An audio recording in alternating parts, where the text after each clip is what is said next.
Are we even gonna make it to Key West? It's 11:11. I'm your host, Jedi, and this is the gorgeous and Rocklina. I thought you were going to present me this time. I was like, okay, where's my name? And we are 11 days from the fest, and we're stranded with no ability to go anywhere. No, we can't go. Oh my God, this has been so stressful on me, guys, and because we have so many days to the festival, and here we are, we cannot even get there. So, and Jared, he's been working diligently on everything and lining everything up. So anyhow, so we're excited. We actually have, what do we have? We have a part one. We have a replacement propeller. Yes, we bought that now, one. Earl, I know you might be watching. Yes, I did call divers. I know the old prop was a $6,000 prop. Yes. I tried to get it back. The problem is it's in the center of the ICW with heavy boat traffic. And it is cloudy, murky water. So one, it's not safe for the divers. I talked to several. Nobody's going to go in for it. Nobody will be. Yeah. Too shallow, and then too many people, by boats. Yeah, like it's not safe for the divers, and it's dirty, low visibility. So for God's sake, the trash was floating right next to our boats, and it was dead iguana, so it was very dirty. Yeah, nobody would dive there. It's like I don't want to dive, and they were like, no, we're not doing that part of the ICW. There's way too much boat traffic. Yeah. And if you try to do it like midnight or something when there's less boat traffic, you have zero visibility, and it's a stainless steel prop. So the odds of being able to throw a magnet and find it are slim to none too. Yeah, so no magnet either. So we just had to get a new one. Yep. No, we still found. I'm by the grace of God. Thank you, Sailor Man. Sailor Man, yes, thank you, Sailor Man. Yes. And if you're in the Fort Lauderdale area and you want to go buy something from Sailor Man, oh my God, their initial messages.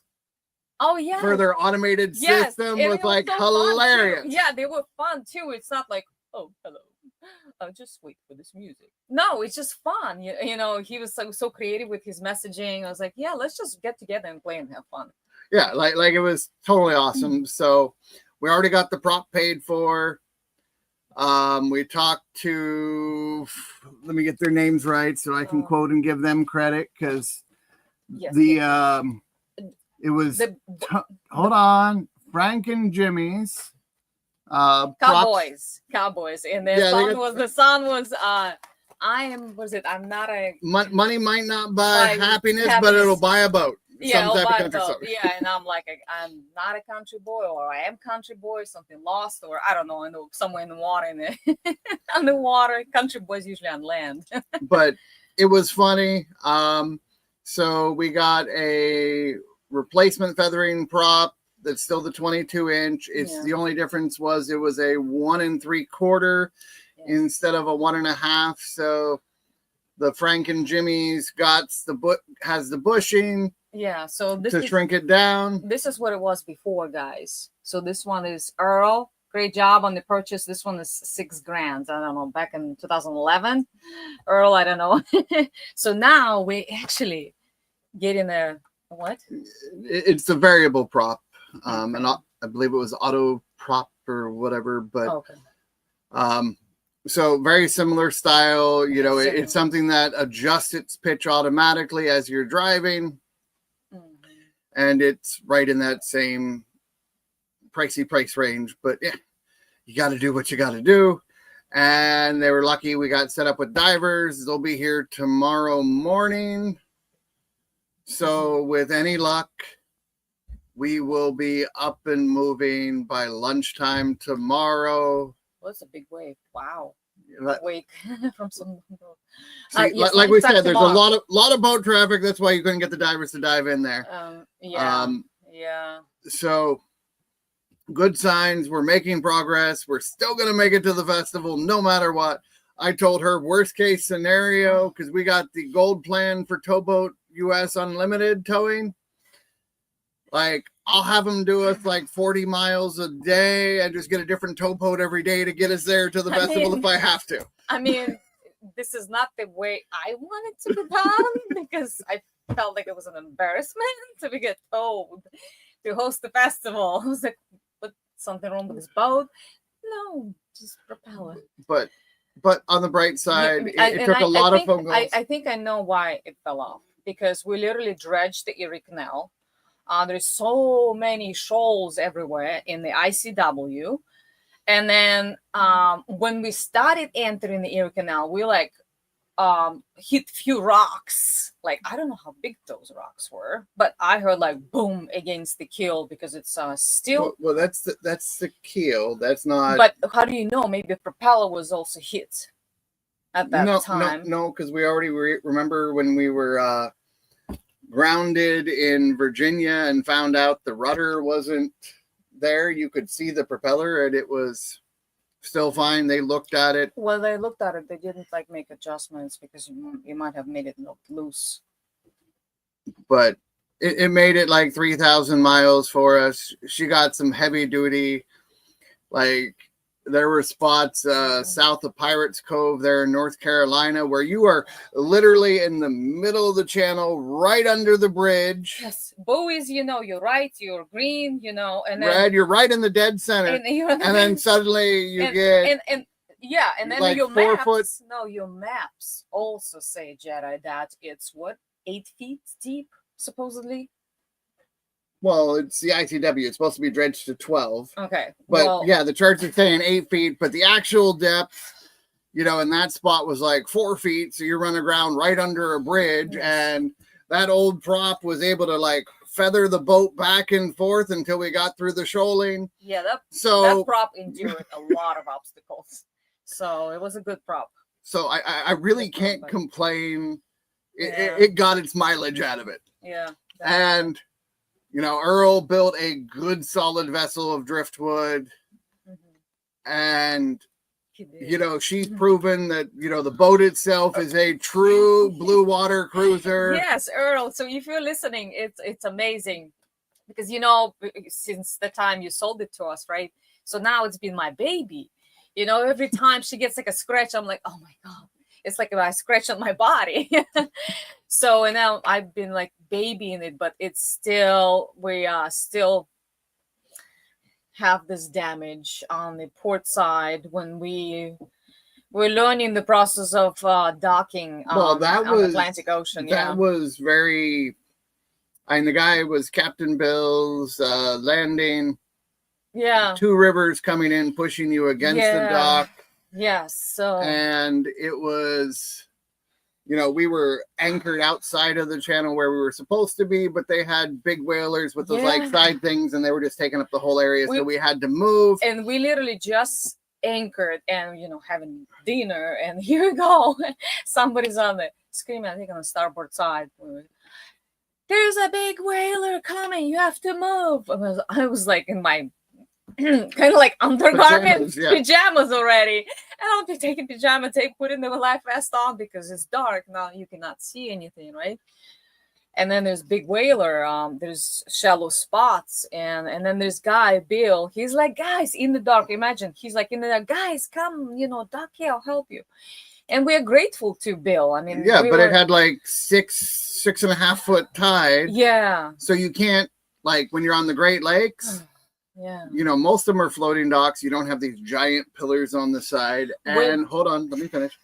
So you can tie up the boat tight to the docks and you're just fine. Yes. With that one with such a tide, you have to like loop the thing around and keep it so your boat can move forward and back.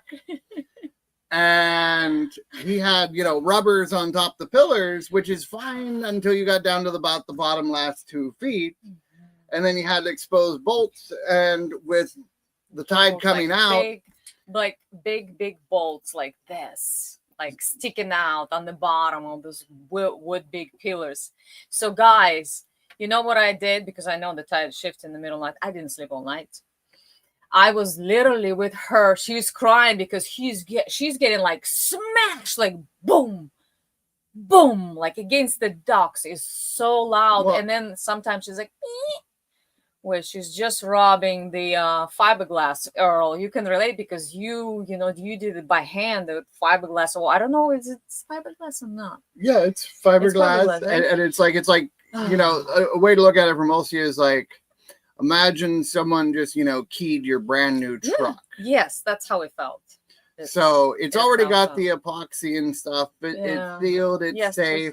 Right away. We just still, because no moisture you either have time to do repairs or you can keep moving. So like after the festival, we will sand her down and put new gel coat back on so she looks pretty and brand new. Yes, so that, and on top of that, now we're gonna have a even better propeller. Earl, this is a better propeller, right? It's comparable, yes. It's still like super expensive, so it is what it is. I think it's gonna help your maneuverability even more. I mean, you're awesome. You're like handling this beast and this currents and traffic, and I was like, wow, he's like operating like in a sports car, I'm like, what? Those guys with joysticks would not be able to operate this beast. She's. But anyway, so the propeller will make it work. Yeah, so we'll have new propeller back on tomorrow. Much better. And continue on our way, and we'll make the festival just in time. Lord willing, pushing us through for what we need to do. Yeah, so we're going to get there just in time. And I'm hoping a week before because we still need to run some few errands.